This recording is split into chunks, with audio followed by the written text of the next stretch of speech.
बोलो श्री कृष्ण लाल की जय, श्री प्राणनाथ प्यारे की जय। चलिए आपको एक थोड़ा सा कथा सुनाता हूँ। जैसे आज का युग चल रहा है ना, लोग को तत्काल में सर्टिफिकेट चाहिए। सर्टिफिकेट का मतलब ये होता है चमत्कार। और हमारे धर्म निजानंद संप्रदाय में चमत्कार को हम लोग कहते हैं नमस्कार। हम लोग चमत्कार पे नहीं रहते। चमत्कार के पीछे लोग बहुत भागते हैं।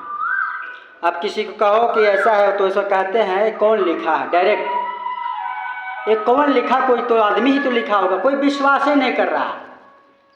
आज के युग में हर चीज़ को विश्वास चाहिए। अपने देह का एक पल का तो विश्वास है ही नहीं। लेकिन जो वाणी कह रही है, जो वितक पुस्तक, जो भी भागवत श्रीमद् भागवत गीता, ये सब की लोग व्याख्याता करते हैं कि कोई लिखा होगा, सब ढोंग है। इसका अर्थ आते हुआ तुम भी तो ढोंग में ही पैदा हुए हो। तुम एक गारंटी कार्ड लिखवा लो, तुम्हारे पिताजी कौन थे, नेगेटिव अपना चेक जांच करवा लो, तुम बड़ा ओरिजिनल पति वही है, तुम्हारा बाप वही है।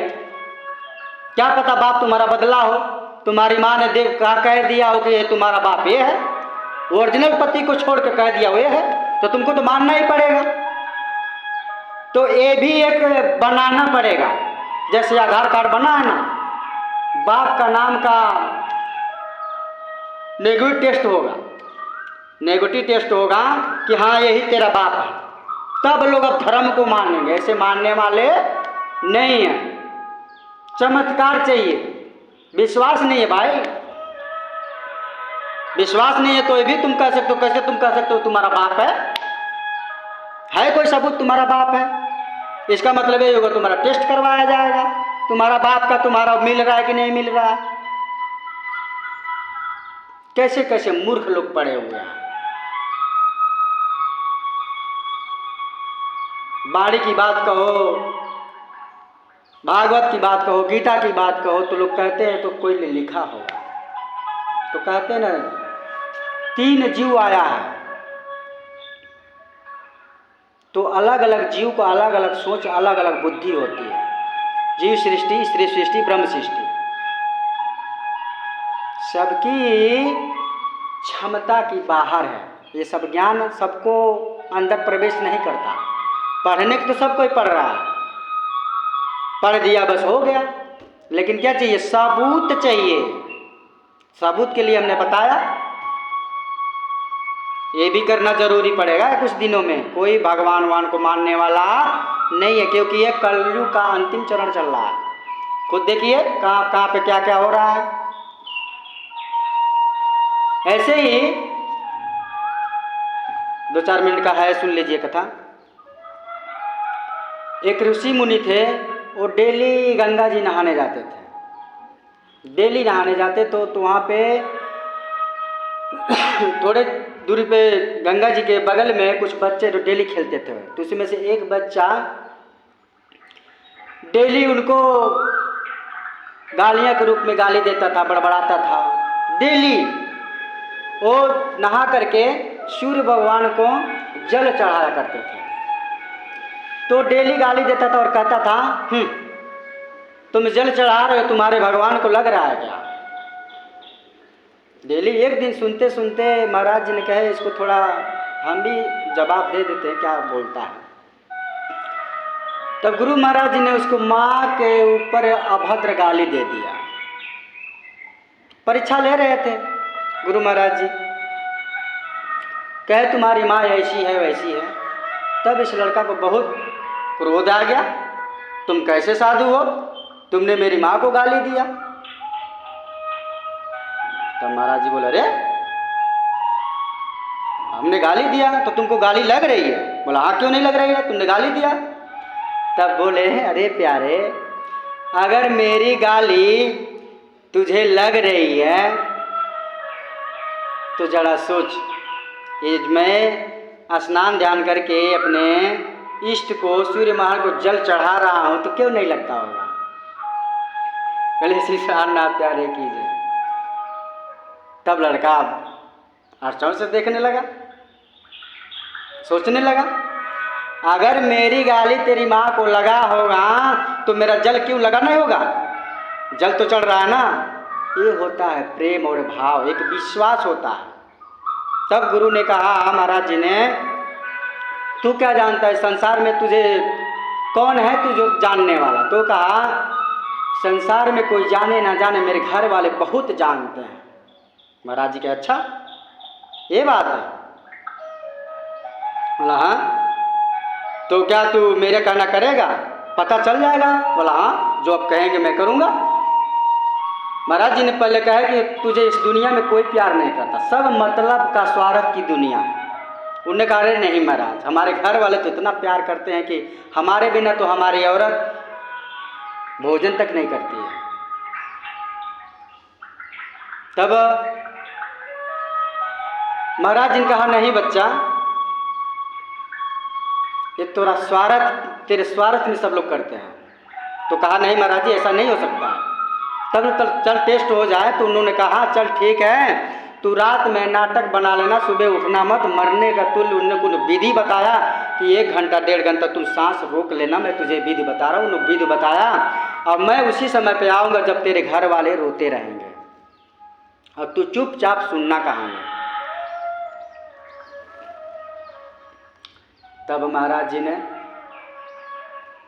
रात भर ये लड़का नाटक किया।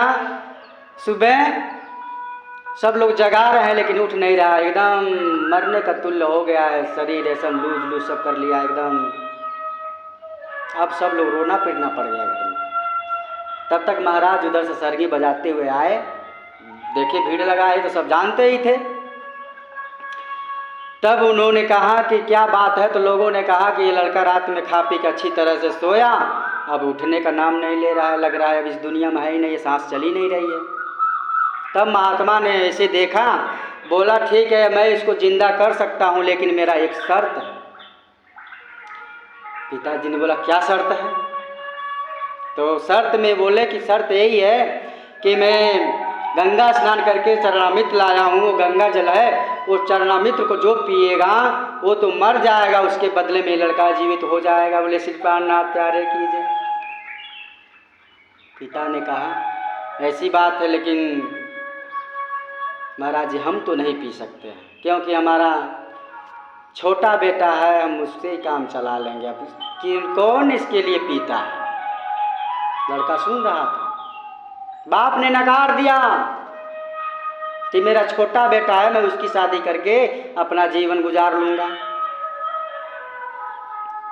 तब माँ का नंबर आया तो माँ ने बोली, अरे नहीं महाराज जी, अरे अभी एक बेटा है छोटा वाला, एक बिटिया है, उन लोग को शादी विवाह करना है, हम कहाँ पिए। माँ ने भी वही नकार दिया। सब धीरे धीरे ये लड़का सुन रहा है गुटर गुटर बात। तब बहन की नंबर आई तो बहन ने कहा, नहीं महाराज जी, हमें पीने की क्या जरूरत है, हमें तो शादी करना, अपने घर चले जाना है, यहाँ पे कौन रहता है। ऐसे ऐसे करके भाई का भी नंबर है, भाई ने भी मुकर गया, अरे सो गया तो गया, मेरा तो अकेले इतना धन हो गया।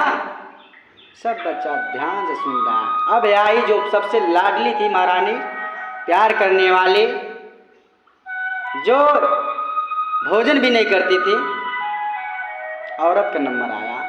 उस लड़के की औरत का नंबर आया तो रो रही थी, तो कहने लगी, महाराज जी बोले पी लो। तो कहने लगी, अरे महाराज जी, अभी तो मुझे कुछ ही दिन हुआ आए हुए, अभी तो मैं ऐसी ही पड़ी हूँ, मर गए तो मर गए, मैं दूसरी शादी कर लूँगी, मैं इनके लिए क्यों जान दूँ। अब लड़का खड़ उठ के बैठा, वही महाराज जी को प्रणाम किया, महाराज जी आपकी बातें सत्य हैं। और महाराज जी के प्रणाम किया, महाराज जी के साथ बोरिया बिस्तर उठाया और चल दिया। बोलिए श्री प्राणनाथ प्यारे की जय। ये होती है विश्वास, और यही है आज कलयुग की सच्चाई, यही है। सब स्वार्थ पे दुनिया चली है। आप जरा 1 महीना 2 महीना कमाओ नहीं ना, देखो घर पे कैसे ताने मिलते हैं। ये माँ बहनें अगर 10 दिन 1 महीना खाना ना बनाए, देखो कैसे कुटाई हो रही है। ये सब स्वार्थ के पीछे ही दुनिया पड़ी। तो सोचो, जिसमें हमारे महाराज महामहिम शिषपाल जी कह रहे हैं, देखो हमारे राज्य तो कुछ मांगते ही नहीं हैं, वो तो पल पल कह रहे हैं कि हमारी सखियां कब आएंगी। उनके लिए हमें 5 मिनट 10 मिनट के भजन करने का समय नहीं है, लेकिन इस माया के संसारिक को लिए समय ही समय है। कहीं कथा हो, कहीं कुछ हो, अपने धाम जाना हो तो समय नहीं है, लेकिन किसी रिश्तेदार में शादी फंक्शन हो, हैप्पी बर्थडे हो तो समय निकल जाएगा। कितनी अजीब बात है। लेकिन अपने धाम में जाने की समय नहीं है। वैसे प्राणनाथ प्यारे की जय।